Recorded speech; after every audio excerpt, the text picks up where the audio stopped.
स्वागत है आपका विद्या कोचिंग इंस्टीट्यूट देहरादून में। मैं एक नई सीरीज स्टार्ट करने जा रहा हूँ हिस्ट्री को लेकर के, जो आपके यूपीएससी लेवल के लिए बहुत यूजफुल होगी। हिस्ट्री, ठीक है। हिस्ट्री में आपका देख लेते हैं कि किस तरीके से हम रखेंगे। सबसे पहले मैं जो फर्स्ट पार्ट ये बना रहा हूँ, ये इसमें मैं बताऊंगा इतिहास है क्या, ठीक है ना। और उसके बाद में इसके जो है ना किस प्रकार से भारत को देखा है भौगोलिक दृष्टि से, ठीक है, उसके बारे में थोड़ा सा आपको बताऊंगा, ठीक है। तो आप देख लीजिएगा, आप अपने लॉकडाउन का बेनिफिट लीजिए, क्योंकि मेरे पास भी इतने संसाधन नहीं है इन चीज़ों को प्रोवाइड करने के, तो मैं यूट्यूब पे आपको इस माध्यम से दे रहा हूँ, ठीक है। तो स्टार्ट करते हैं। इतिहास, इतिहास सबसे पहले कैसे शुरू होता है और कहाँ तक का कितना क्या इसका महत्व है। देखिएगा, हमारे जो यूपीएससी पर्पज है वो ये है कि इतिहास को हम जाने, हमने शुरुआत कहाँ से की थी, ठीक है। वो यही पूछते हैं क्वेश्चंस मेंस के लिए, ठीक है ना। तो उसमें आपको चर्चाएं अगर ज्यादा करेंगे तो उसका ज्यादा बेनिफिट होगा, ठीक है। जो है भारत का इतिहास 3 भागों में डिवाइडेड है। आपका प्रागैतिहासिक काल, आद्य ऐतिहासिक काल, और इस आद्य ऐतिहासिक काल को ही जो है ना आपका उत्तर पाषाण काल भी कहा जाता है, ठीक है। इसके बाद है आपका ऐतिहासिक काल। देखो, जो प्रागैतिहासिक काल है ये 3 टाइप से डिवाइडेड है। आपका 3 टाइप से डिवाइडेड हो जाएगा। आपको स्क्रीन पे नजर आ रहा होगा, साफ साफ लिखा हुआ कि प्रागैतिहासिक काल को हमने जो है ना पूरा पाषाण काल में बांटा है, नंबर 1। नंबर 2 मध्य पाषाण काल, नंबर 3 नव पाषाण काल। पूरा पाषाण काल वो काल हुआ जो अज्ञात काल से 800 ईसा पूर्व का था, और मध्य पाषाण काल वो हुआ जो 800 ईसा पूर्व से 8000 ईसा पूर्व से 4000 ईसा पूर्व का था, ठीक है। और नवपाषाण काल जो 4000 ईसा पूर्व से 2500 ईसा पूर्व का था, ठीक है। तो इसमें प्रागैतिहासिक काल को कितने पार्ट में डिवाइडेड किया गया है? 3 पार्ट में डिवाइडेड कर दिया गया है। पहला पूरा पाषाण काल, दूसरा मध्य पाषाण काल, तीसरा नवपाषाण काल, ठीक है। हम क्या चलते हैं इसमें, उल्टा चलते हैं लेकर के। 8000 से हमारा क्या हुआ, कम हुआ 4000 पे, ठीक है ना। आपको मैं बताऊंगा नेक्स्ट वीडियो में, या इसमें ही अगर समय मिलता है तो मैं आपको बता दूंगा कि ये क्यों होता है ऐसा, ठीक है। आप देखते रहे मेरे वीडियो की सीरीज को। इसमें आपका जो है ना 3 पार्ट में डिवाइडेड कर दिया था हमने। उसके बाद है आपका आद्य ऐतिहासिक काल या उत्तर पाषाण काल।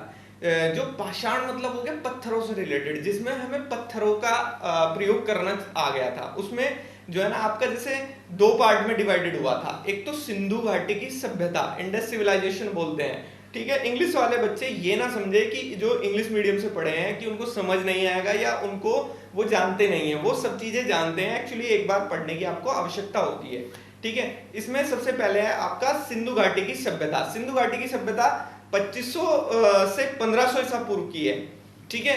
और इसमें आपका जो है ना इसके बाद वैदिक सभ्यता आई, जिसमें वेद और पुराण लिखे गए हैं। वेद मेनली वेद से ही है, तो वैदिक उसका नाम है, ठीक है। ये 1500 ईसा पूर्व से लगभग 600 ईसा पूर्व की थी, ठीक है। तो इसमें इसको भी अब हमने 2 तरीके से डिवाइड कर दिया था। एक तो था आपका ऋग्वैदिक काल, दूसरा था उत्तर वैदिक काल। ऋग्वैदिक काल में 1500 ईसा पूर्व से 1000 ईसा पूर्व, और उत्तर वैदिक काल यानी कि ऋग्वैदिक काल के जो बाद का समय काल था वो उत्तर वैदिक काल कहलाया, और उसको लगभग 1000 ईसा पूर्व से 600 ईसा पूर्व में डिवाइड किया गया। यानी कि वैदिक काल 1500 से 1000 तक आते हैं, तो 500 साल वो हो गए और 600 साल इधर हो गए, तो 1100 साल में ये डिवाइडेड था, ठीक है। ईसा पूर्व में था, ये ध्यान रखने वाली बात है आपको, ठीक है, क्योंकि ईस्वी में नहीं था ये।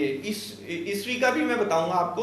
अच्छा, इसके बाद है ऐतिहासिक काल। ऐतिहासिक काल को भी फिर 3 तरीके से डिवाइड कर दिया गया। आपको स्क्रीन पे नजर आ रहा होगा इधर, तो आप देख लीजिएगा।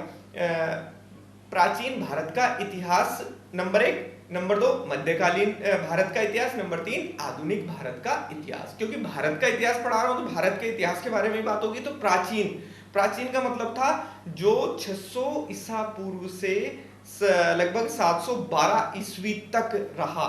ईस्वी और ईसा पूर्व दोनों क्रॉस करके आ गया था ये, ठीक है ना। अब इसमें आप लेके चलेंगे कि जो पहला था वो महाजनपद काल था, वो 26 शताब्दी ईसा पूर्व से था, ठीक है ना। मैंने बोला ना 600 ईसा पूर्व या 26 शताब्दी ईसा पूर्व, बोलो बात एक ही है, ठीक है। दूसरा था इसमें मगध। मगध क्या हुआ, मगध का जो था 600 से 300 ईसा पूर्व का काल था, और मौर्य जो मौर्य साम्राज्य हुआ वो 323 ईसा पूर्व से लगभग 184 ईसा पूर्व का था। और इसमें जो है ना संगम काल हुए हैं। संगम काल का मतलब हो गया सीधा सा 3 कालों का मिक्सचर था, चेर, पांड्य और चोल, ठीक है। कितने संगम काल किसे कहा गया, 3 अलग अलग धर्म जाति हुई है आपकी, चेर, पांड्य और चोल, उनका मिक्सअप था ये, ठीक है। उसके बाद आपका मौर्योत्तर काल। मौर्योत्तर काल का मतलब हो गया मौर्य, जब मौर्य साम्राज्य आया, चंद्रगुप्त मौर्य आए, तो उसके बाद मौर्योत्तर काल आया आपका। मौर्योत्तर काल का मतलब हो गया आपका मौर्यों के बाद का समय, यानी कि 183 से लगभग 319 ईसा पूर्व, ठीक है ना। 183 से लगभग 319 ईसा ईस्वी तक था ये, ठीक है।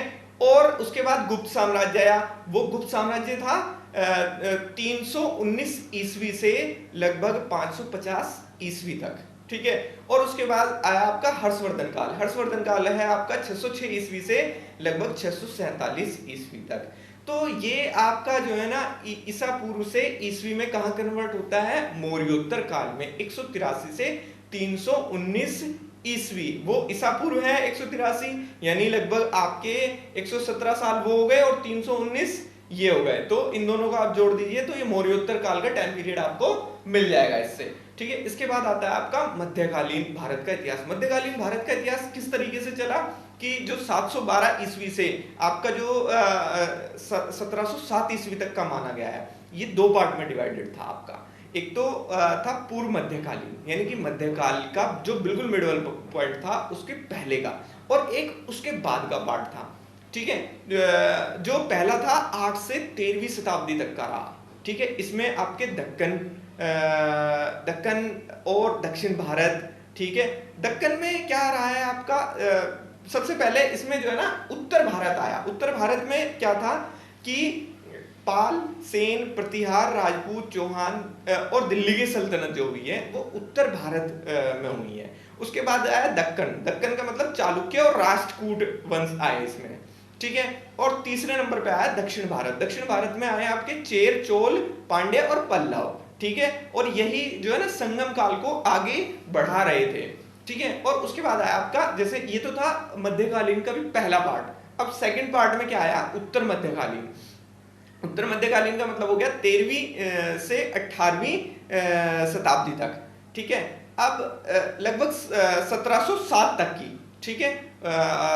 ये आपका रहा है उत्तर मध्यकालीन। उत्तर मध्यकालीन में पहला था उत्तर भारत, उसी प्रकार से बटा हुआ था, दूसरा दक्कन और तीसरा दक्षिण भारत, ठीक है।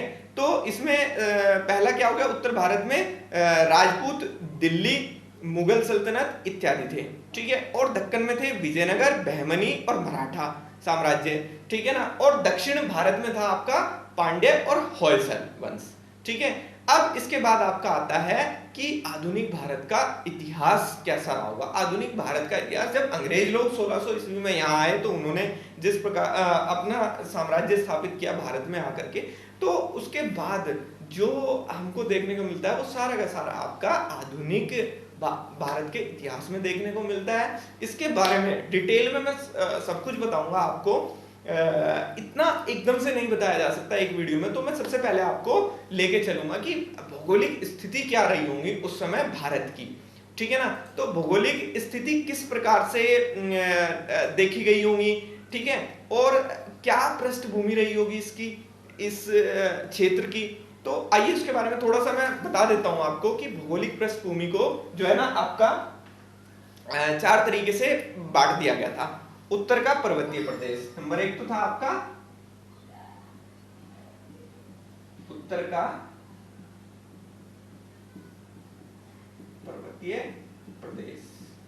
मैं मेन बता रहा हूं, बाकी मैं समझा दूंगा, आप नोट डाउन कर सकते हैं इस चीज को, ठीक है। दूसरा था आपका गंगा और सिंधु का उत्तरी प्रदेश जो था,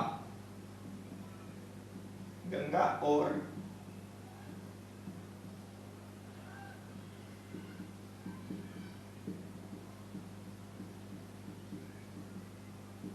ठीक है। और थर्ड आपका जो था दक्षिण का पठार था, थर्ड आपका था दक्षिण का पठार। अच्छा, इसमें जो है ना सबसे पहले हम ये देखेंगे कि इंडिया का किस तरीके से नाम पड़ा था, ठीक है। अच्छा, मैं चौथा लिखना भूल गया हूं, मैं फोर्थ वाला जो था आपका सुदूर दक्षिण का मैदान हुआ करता था।